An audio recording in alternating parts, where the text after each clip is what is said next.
Katakan kanan kiri, selamat Paskah. Bapak Ibu, kita akan masuk dalam firman Tuhan, berbicara kebangkitan Kristus.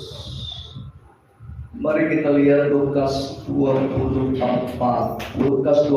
ayat 1 sampai 8. Apa yang dimaksud dengan kebangkitan Kristus? Mengapa Yesus harus bangkit? Bapak Ibu jemaat Tuhan, peristiwa dari manusia jatuh ke dalam dosa, manusia kehilangan kemuliaan Allah. Sebelum manusia jatuh ke dalam dosa, Allah tidak pernah berpikir, tidak pernah merancangkan bahwa Yesus harus mati menebus manusia. Tetapi karena manusia jatuh ke dalam dosa, maka manusia kehilangan kemuliaan Allah. Maka untuk kembali kemuliaan Allah dinyatakan bagi manusia, manusia bisa berjumpa dengan Tuhan, maka Yesus harus mati, disalibkan, menebus dosa kita. Dan ketika dia berkata tetelestai, dia mati, dia menyerahkan nyawanya, lalu dia bangkit pada hari ketiga. Peristiwa kebangkitannya, murid-murid yang tadinya bersama dengan Yesus, mereka mengalami satu kehilangan kepemimpinan. Mereka mengalami satu perasaan tidak ada lagi pemandu, tidak ada lagi pegangan hidup mereka, tidak ada lagi harapan mereka. Mereka merasakan semuanya sia-sia. Mereka merasakan semuanya gagal. Apa yang menjadi harapan mereka bahwa Yesus menjadi raja atas Israel tidak terjadi. Yang tadinya mereka bersukacita melayani Yesus, yang tadinya mereka bersukacita menyatakan mujizat, yang tadinya mereka bersukacita menyatakan kebesaran Allah, yang tadinya mereka bersungguh-sungguh melayani Tuhan tanpa pamrih, menghabiskan waktu bersama Yesus, menghabiskan harta tenaga bersama Yesus, meninggalkan orang tua, istri, anak-anak melayani Yesus. Mereka mengutamakan Kristus. Tapi dalam peristiwa kematian Kristus, mereka tercerai-berai. Mereka meninggalkan Tuhan. Apa yang terjadi dalam kehidupan murid-murid sering juga terjadi dalam kehidupan kita. Ketika kita melayani Tuhan dengan sungguh, ketika kita pusatkan harapan pikiran kita kepada Kristus, tapi ketika kita menghadapi kenyataan, ketika kita menghadapi apa yang kita dapatkan tidak seperti yang kita mau, bukankah sering berkata, why, kenapa Tuhan? Bukankah sering umat Tuhan mempersalahkan Tuhan? Murid-murid Yesus adalah orang-orang yang setia, tetapi dalam perjalanan kehidupan mereka mengalami kehilangan harapan. Bahkan mereka menyangkal Kristus. Mereka tidak lagi percaya. Mereka lagi tidak mengingat firman yang selama ini dia dengar. Aku akan bangkit. Mereka lupakan karena persoalan mereka. Mereka lupakan karena keputusasaan mereka.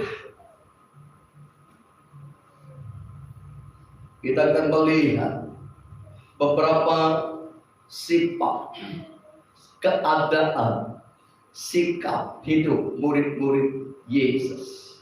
Yang pertama, dalam peristiwa kebangkitan, apa yang terjadi dengan kehidupan mereka? Petrus,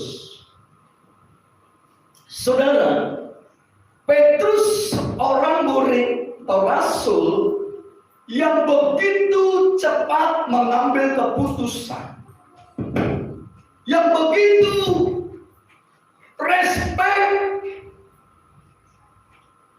dalam mengambil setiap keputusan. Dia tidak pikir panjang, dia tidak peduli apa nanti keputusan yang terjadi di akhirnya. Ketika dia menjala ikan bersama orang tuanya, Yesus katakan, Petrus, ikut aku. Saudara, dia meninggalkan jalannya, meninggalkan perahunya, pergi mengikut Yesus. Keputusan yang spontanitas, keputusan yang begitu bergairah, bersemangat. Dia percaya, dia mengikut Kristus. Tetapi dalam perjalanan hidupnya, beberapa kali Petrus mengalami kegoyangan iman. Ketika Yesus berjalan di atas air, murid-muridnya berkata, itu hantu, itu hantu. Saudara kasih, murid-muridnya semua ketakutan. Tapi Petrus, ketika Yesus berkata, aku ini jangan takut, Petrus berkata, Tuhan, Guru, jika itu Engkau, suruhlah aku berjalan di atas air. Lalu Yesus berkata, datanglah. Lalu Petrus turun dan berjalan di atas air. Saudara, dia percaya, jika Tuhan Yesus, pasti aku bisa berjalan di atas air. Dan itu terjadi. Dia berjalan di atas air. Tapi apa yang terjadi ketika awan, ombak, gelombang mulai menerpa dia, angin mulai dia rasakan, dia mengalami ketakutan, dia mengalami kekhawatiran, dan dia mulai tenggelam. Bukankah dalam setiap kehidupan sering sekali kita melangkah dengan iman, sering kali kita melangkah dengan percaya diri, tetapi ketika dalam perjalanan, di tengah perjalanan, sering sekali kita mengalami kelemahan, sering sekali ketakutan mengikuti, sering sekali kekecewaan ada dalam kehidupan umat Tuhan. Kekecewaan bisa datang dari siapapun. Pertama dari orang-orang yang terdekat, Petrus, Yakobus, Yohanes. Ketika mereka berkata, Guru, siapakah yang paling dekat dengan Engkau? Siapakah yang akan duduk di sebelah kananmu dan sebelah kirimu? Saudara, persaingan terjadi dalam murid-murid Yesus. Perselisihan juga terjadi antara mereka, saling mempersalahkan. Saudara, sering sekali dalam perjalanan hidup kita, persoalan bukan datang dari orang yang jauh, masalah bukan datang dari orang yang jauh. Yang kita omongin bukan orang yang jauh, tapi orang yang dekat. Dan itu bisa mertua kita, suami, istri, Eda, Lai, Ito. Dan itu bisa sesama jemaat. Dan itu bisa gembala yang dibicarakan. Sering sekali dalam kehidupan umat Tuhan ini terjadi. Banyak orang mencari kepuasan untuk menyenangkan hati, menyampaikan segala keluh kesah. Bahkan bukan hanya keluh kesah, masalah, pembicaraan yang tidak seharusnya sering dibahas, dibesar-besarkan. Tidak terjadi perpecahan kalau murid-murid atau siapapun dalam organisasi bisa menahan diri dalam berbicara. Lalu Petrus, ketika Yesus bertanya, hai Petrus, apakah engkau mengasihi aku? 3 kali Yesus berkata, dan 3 kali Petrus menjawab, ya Tuhan, sampai dia menangis. Maka kita berkata, maka sedihlah Petrus.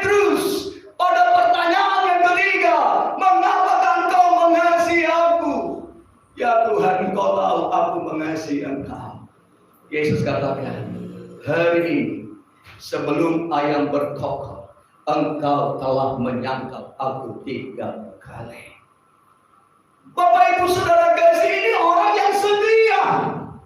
Ini orang yang taat.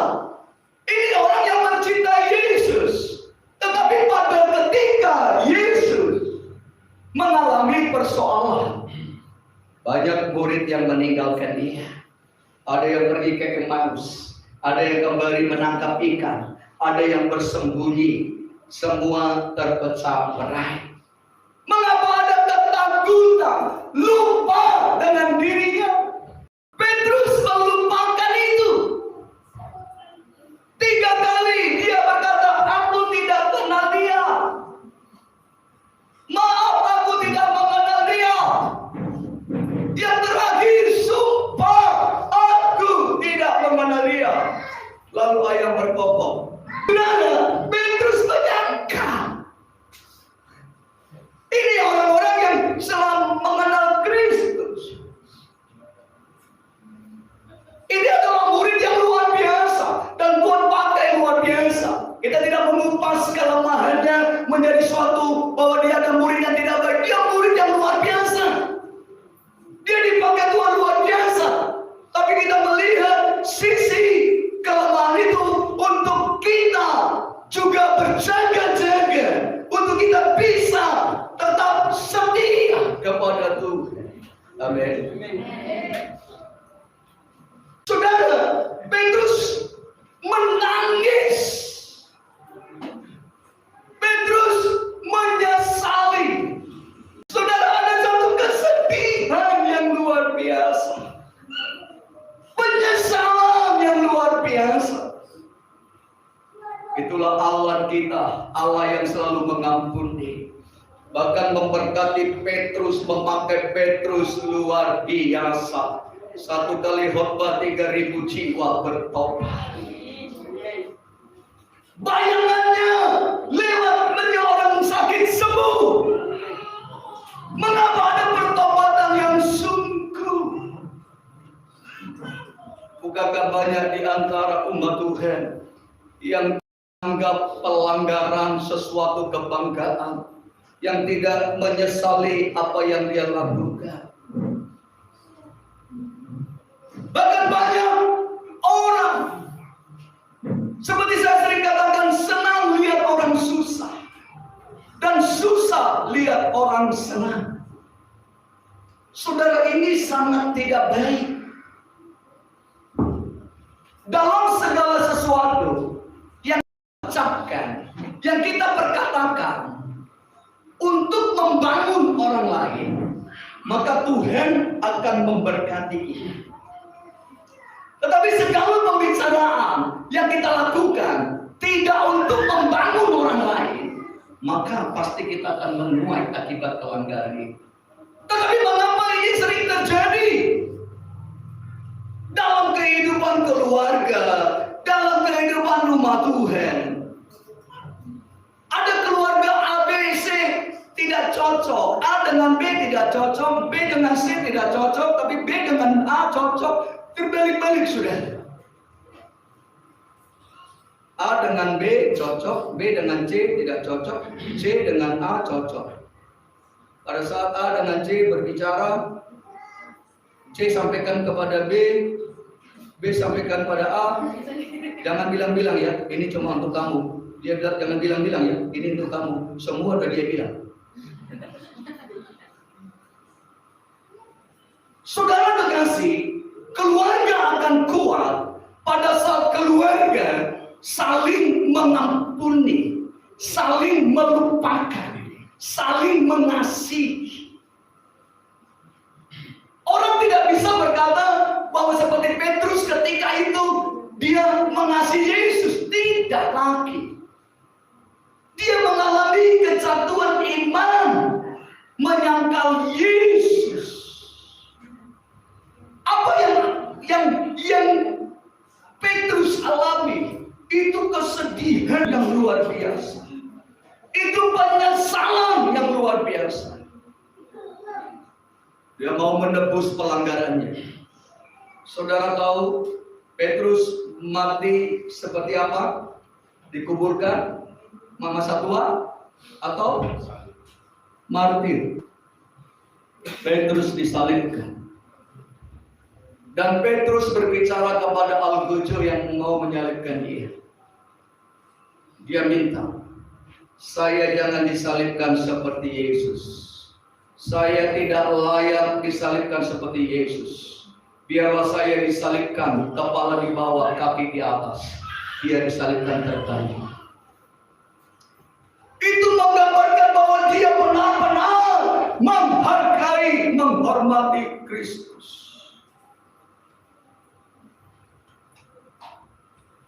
Terjadi perpecahan keluarga, terjadi perpecahan organisasi gereja.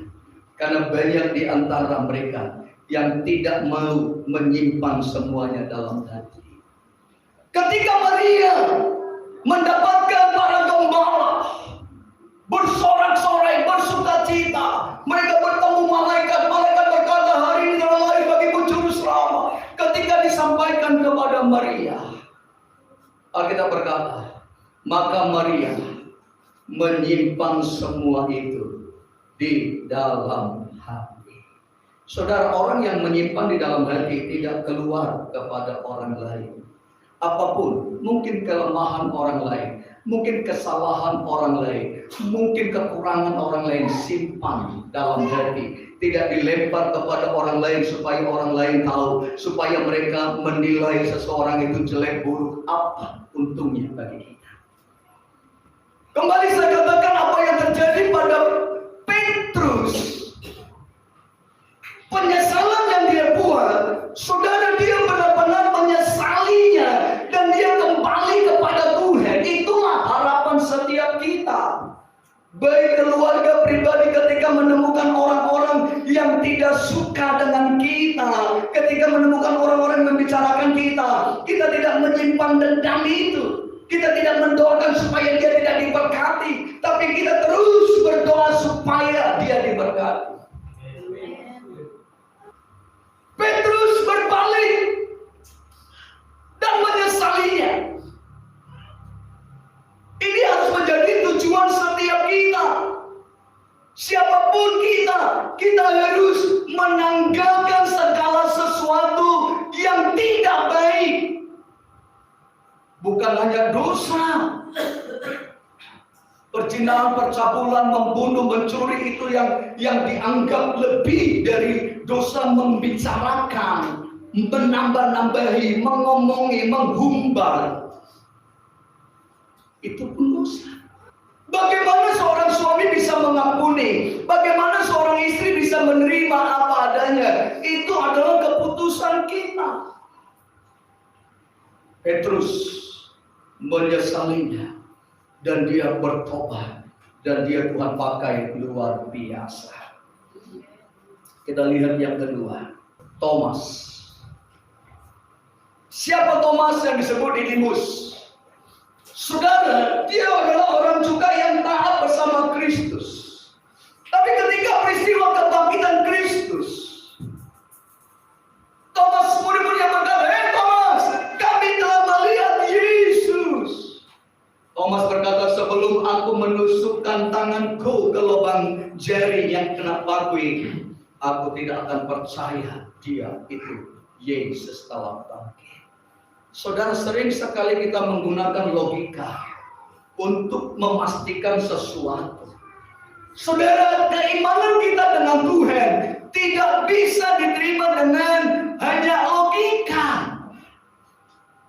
Tetapi saudara, itu adalah rasa berserah, iman, percaya. Iman adalah dasar dari segala sesuatu yang kita harapkan dan bukti dari segala sesuatu yang tidak kita lihat.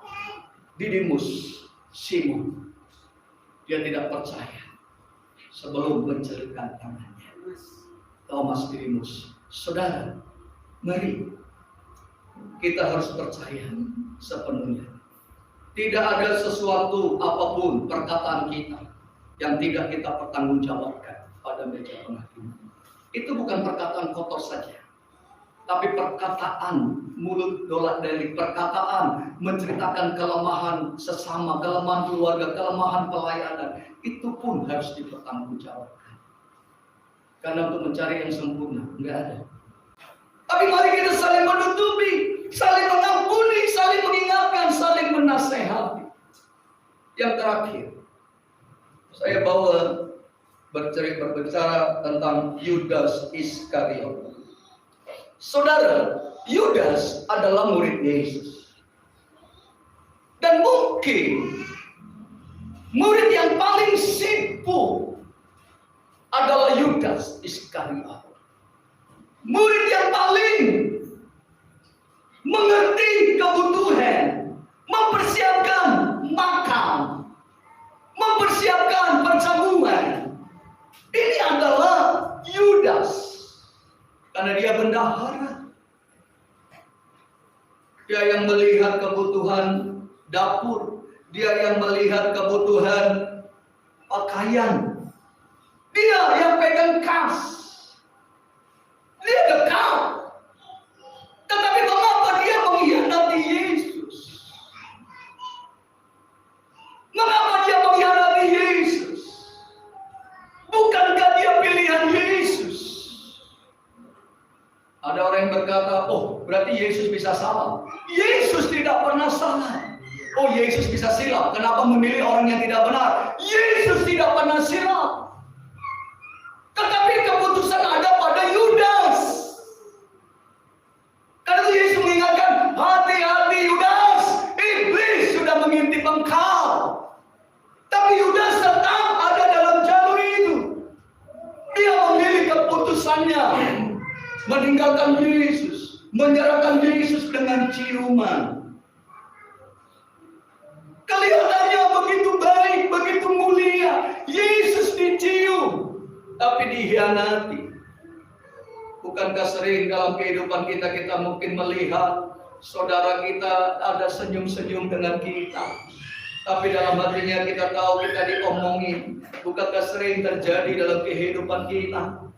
Kita bersandiwara, seakan-akan kita satu jalan, seakan-akan kita saling menopang mendukung. Ternyata di balik itu ada yang melakukan hal yang salah. Sering terjadi dalam kehidupan keluarga, pelayanan. Yesus tidak salah dalam memilih Yudas, tetapi kesalahannya pada Yudas. Dia memutuskan hal yang salah, dan akibat keputusannya kematiannya sangat tragis. Dia gantung diri, tali putus, dia jatuh, terkena pagar besi, lampu ususnya, perutnya terobek, ususnya semua isi perutnya keluar. Apakah Yesus salah di dalamnya? Tidak.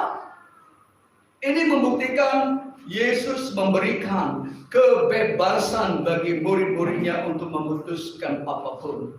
Firman Tuhan sampai kepada mereka, tapi keputusan ada dalam tangan mereka. Yesus memberikan kebebasan bagi kita. Peristiwa kematian kebangkitan Kristus menceritakan bagaimana murid-murid tercerai-berai, bagaimana murid-murid tidak lagi menopang pelayanan, bagaimana murid-murid saling membicarakan kelemahan Yesus. Ketika di Emmaus, Yesus ada bersama mereka. Apa yang kalian bicarakan? Mereka marah dengan muka yang buram. Tidak tahukah engkau bahwa sesuatu telah terjadi, bahwa Yesus telah dibunuh?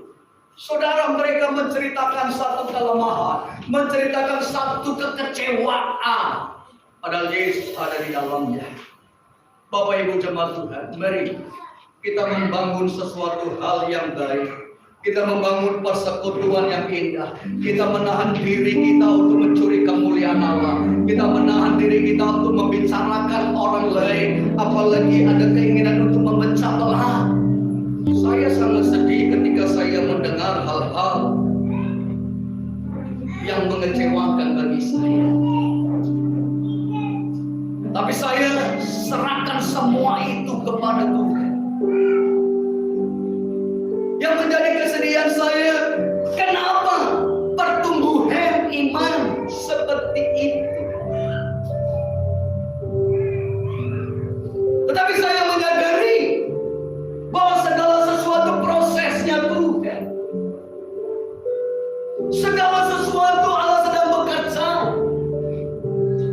Tetapi jika kita menyadari apa peristiwa yang terjadi pada murid-murid, mari Bapak Ibu jemaat Tuhan, Yesus tinggalkan mereka dan mereka meninggalkan Yesus. Tetapi pertobatan terjadi selain oleh Judas Iskariot. Mereka semua kembali kepada Tuhan dan mereka Tuhan pakai luar biasa. Biarlah hidup kita menjadi berkat. Biarlah yang peristiwa Yesus bisa salibkan dan bangkit. Mari bangunlah keluargamu dengan cinta dan kasih. Bangunlah rumah tangga kita dengan cinta dan kasih. Bangunlah keluarga besar kita tanpa membicarakan mertua, menantu, eda, semua. Doakan dan berkatilah mereka. Begitu juga dalam pelayanan. Saudara, jika ada orang-orang yang menginginkan keluarga itu hancur, maka dia berhadapan dengan Tuhan. Dan jika ada orang-orang yang menginginkan satu pelayanan itu rusak, maka dia akan berhadapan dengan Tuhan. Kita semua berharga di hadapan Tuhan. Mari kita saling membangun, saling menguatkan, saling meneguhkan, saling menopang, saling mengingatkan, supaya kita masuk dalam rencana Tuhan. Hidup kita menggenapi firman Tuhan.